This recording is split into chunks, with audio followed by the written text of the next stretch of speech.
transmission.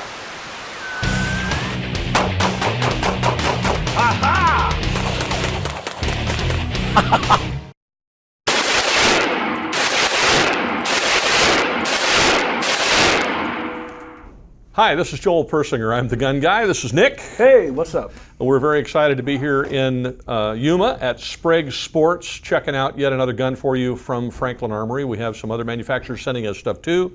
We're all fired up about that. Now, before we go any farther, a couple things you need to know. We are not prisoners of YouTube anymore. You can find us at a whole bunch of different places, including, Facebook, Vimeo, Dailymotion, BitChute, which I always have to say carefully, the Utah Gun Exchange, a bunch of other places. We also have an audio podcast, which features me and him quite often, and interviews with some key folks, so you might want to check that out. Key folks, not key pokes, just so that you know.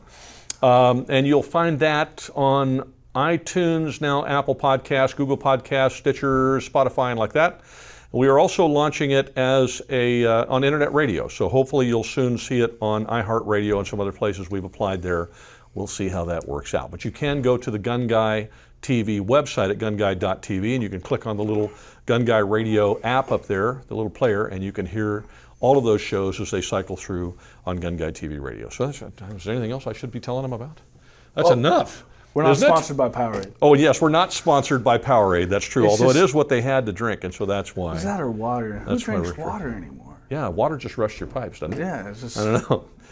All right, anyway, we're out here. Franklin Armory sent us their Reformation, I want to say rifle, but it's not. In case you don't know what the Reformation is, how do I explain it? It's not a rifle, it's not a shotgun. But it is.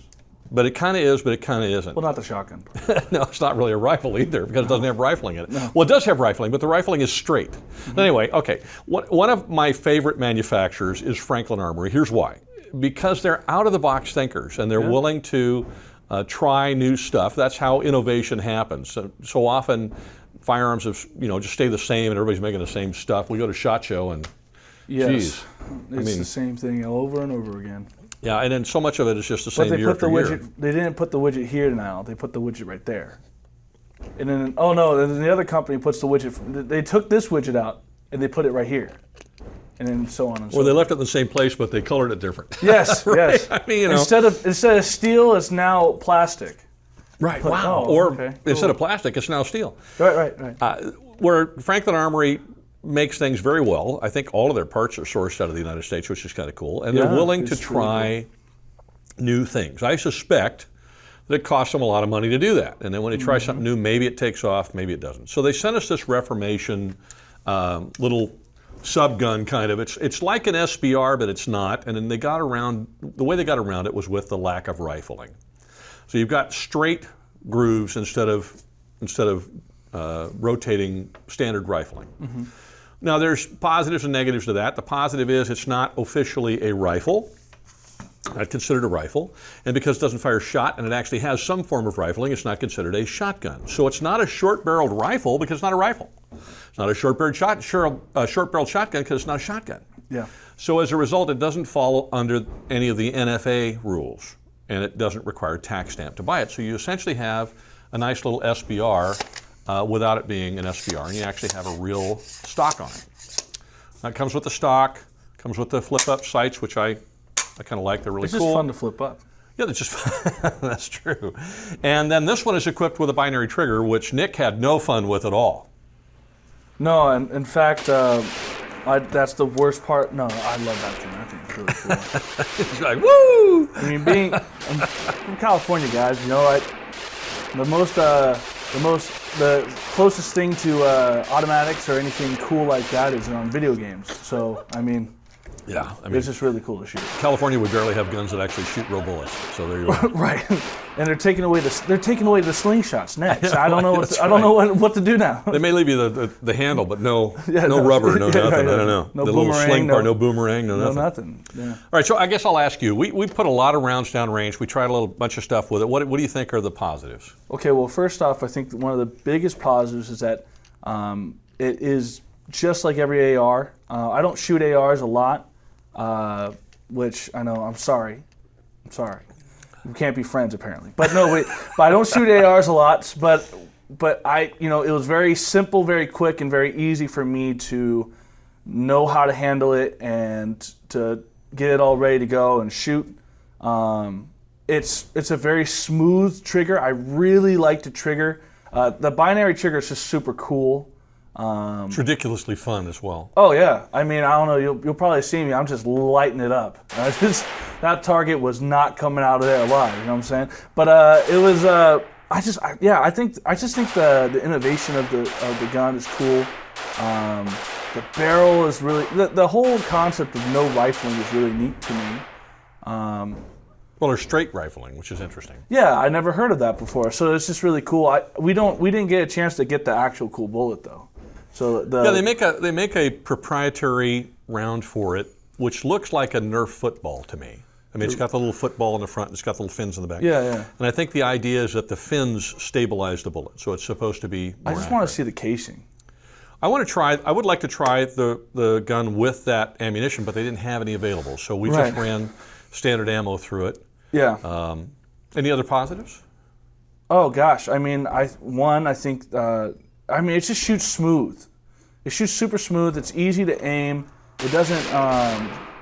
It's just everything that you want in a gun. I think I like that it's light, even though I'm a big guy. It fit.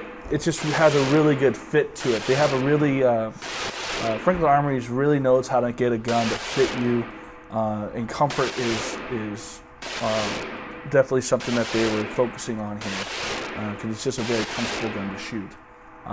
I can literally throw rounds down range all day long, and I'd be fine. One of the positives I see with it as really what is essentially an SBR without being legally an SBR is the stock.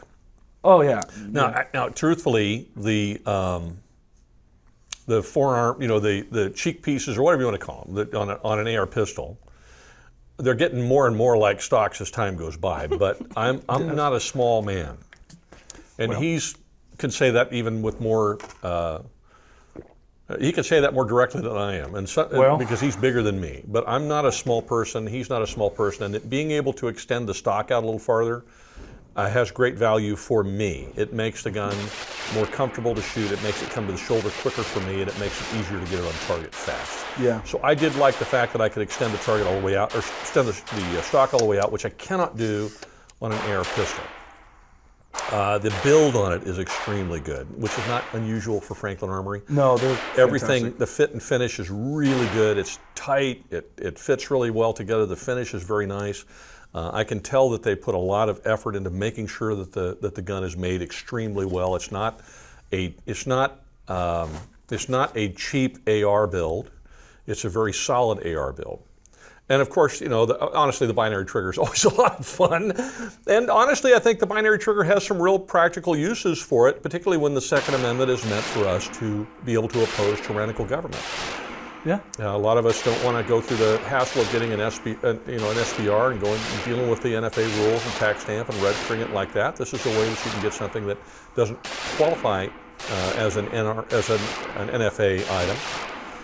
However, there are some difficulties with it too, not least of which is the goofy ammo, because the ammo is really cool. We haven't seen it, and what I understand is that, like they said, it's really a lot more accurate with the ammo that it's supposed to fire. But right, and I have no doubt of that. Yeah, but you can't get it. Right. Well, right, and that's the problem. I can't walk here into Sprague's and ask for the ammo, and I don't know whether that's going to change or not. So anytime you get proprietary ammo for something, I don't know, you tell me, but it seems like it follows logically that it's not going to be as easily acquired as just standard ammo would be. Yeah, I know I'm going back to shotguns, but it's kind of similar to getting a 16 gauge shotgun versus getting... Which I have. Which I know you have.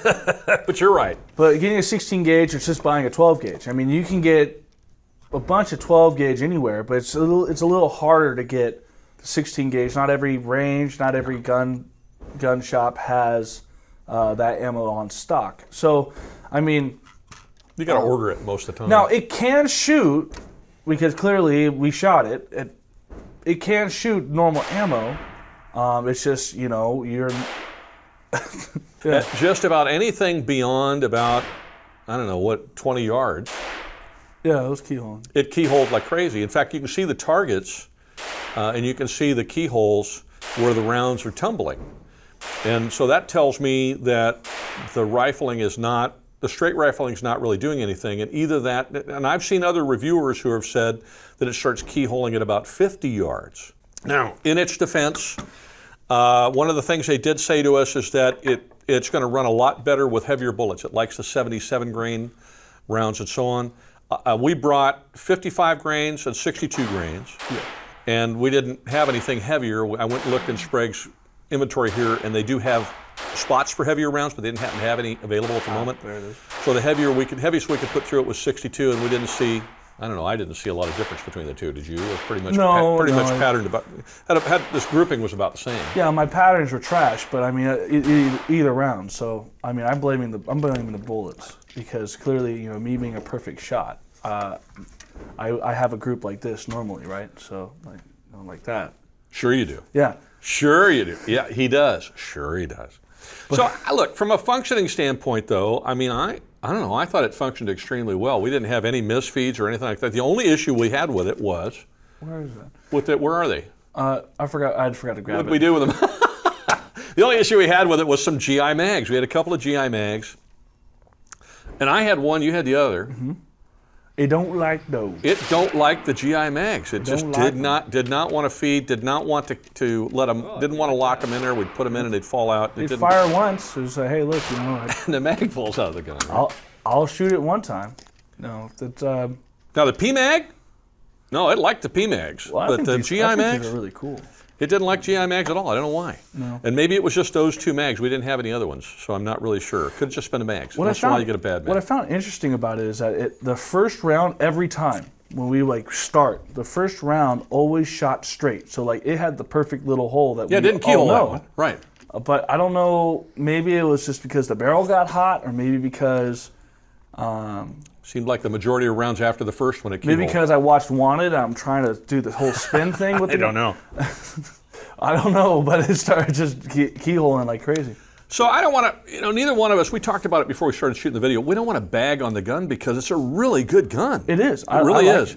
And I'm frankly, I'm very grateful for Franklin Armory's willingness to invest the time and money in research and development and the kind of things it takes to put something together like this to try to, one, to stick a finger in the eye to the federal government, which, it's always nice to do. I'm all about that. And two, to try to come up with new and innovative ways to improve on what we know as functioning firearms now. That's a very risky thing to do financially, and yet they're willing to do it time and time again. So I always want to support them as much as I can in that regard. Mm-hmm. I think the other thing is that, however, if it comes down to if you're in a state, for example, where you can make an AR, you can build an AR pistol, then you're going to find that you have basically a similar thing, but it's going to be more accurate and it's going to fire standard ammo without any problem and like that. Right. Where this thing would shine in my mind, incredibly, is if it were available in the restrictive states like California and New York, Connecticut, like that. Right. But it's not. But underline that if, like a hard underline, just if. Because it would be absolutely fabulous if you could get it in California, or if you could get it in New York or these other states. But my understanding is that you cannot. I'd buy one today if I could. We'd each buy one today because I'd like that one too. Wouldn't come with the binary trigger though, because you can't get that in California. But well, of course you can't. But I'd try. But even so, I tell you what, I would like to have it back.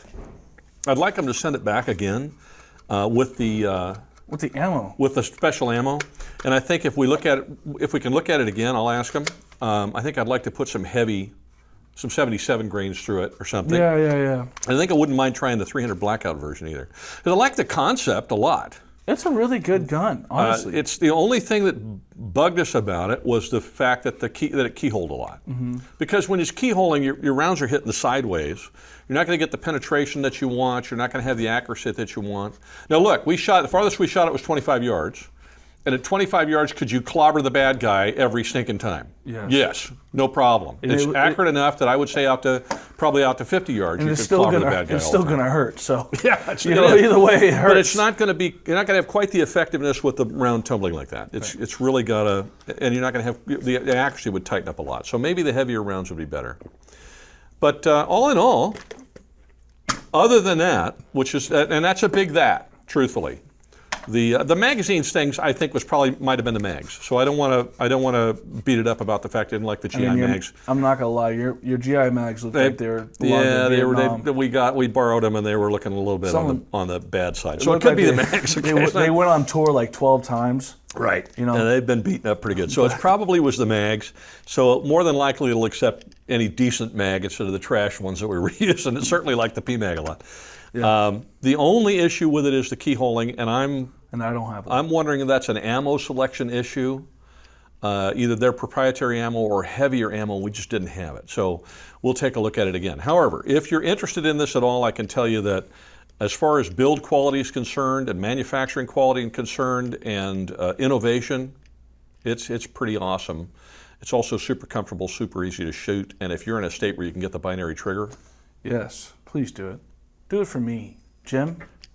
Here we go back to Jim again. I saw Jim at the range, right? Yeah, I said, when you see Nick, you got to give him all kinds of grief because he was talking about Jim in a video, and he goes, "Oh, I'm going to tell him, hey, you talking about me in a video?" Well, Jim, I am talking about you. So when he sees you, he's going to give you all kinds of grief. I'm a little afraid about that, actually. But anyway, do you have anything else you want to add about this? I think this is the perfect duck hunting gun.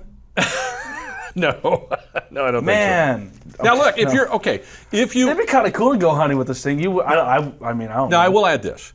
People will say, well, why would you want an SBR type gun that's only good out to 50 yards? Well, I don't know that it's only good out to 50 yards. Again, I said that's an ammo selection. But let's say that it was. If you live in the city,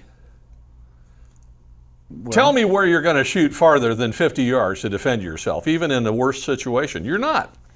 I mean, I guess you could, but the likelihoods of it doing it, if you're going to have it as a truck gun or a trunk gun or car gun or whatever, because you're in a major metropolitan area, defending yourself, trying to fight your way home after a natural disaster or some horrible thing is happening, you're not going to shoot past 50 yards. So it's a close quarters tool meant for close quarters. So from that standpoint, I don't buy that argument. If you live out in the country or you're out in the country a long time where you might shoot farther and you want something that's going to shoot 300 yards or something effectively, will an AR pistol do that or a genuine SBR do that? Sure, of course it will. This probably isn't going to do that. So I figured I probably ought to line that up for you as well. Well, listen, thank you very much for watching. We really do appreciate it. We'll have more guns out here at Sprague's. If you happen to come by Yuma, make sure you come over to Sprague Sports. It is a fabulous store. They are so awesome out here. And they don't come friendlier. It's just really a neat place, like a little mini Bass Pro Shop. It's the store to visit in Yuma, so please come support them. They're great. They help us a ton. In the meantime, wherever you go, whatever you do, please stay safe.